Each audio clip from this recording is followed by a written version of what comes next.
Hello everyone, मी कांबळे अमर. 28 November 1929 मध्ये doctor Babasaheb Ambedkar एका भाषणामध्ये म्हणतात, रानटी लोक, हिंदू समाज आणि अस्पृश्य यांचे राहणीमान, यांची रहनसहनची संस्कृती या भिन्न आहेत.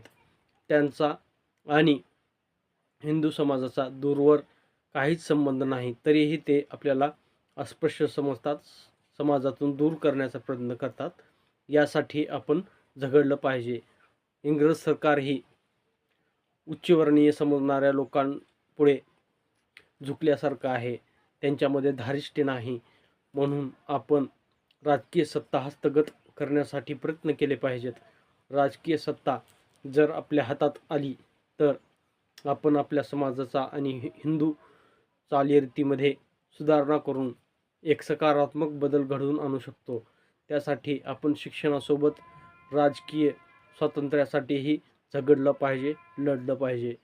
मित्रहो, डॉक्टर बाबासाहेब आंबेडकरांची दूरदृष्टी खूप लांबवरची होती. त्यांची दूरदृष्टी ही या देशामध्ये आर्थिक समता, सामाजिक समता आणून राजकीय स्वातंत्र्य मिळवून सत्ता हस्तगत करण्याचा मानस त्यांचा होता. मित्रहो, हा माझा व्हिडिओ जास्तीत जास्त लोकांपर्यंत पोहोचू द्या.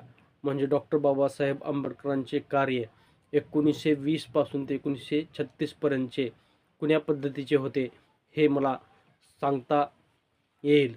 म्हणून हा व्हिडिओ जास्तीत जास्त शेअर करा, सबस्क्राईब करा आणि लाईक करा. धन्यवाद. जय भीम.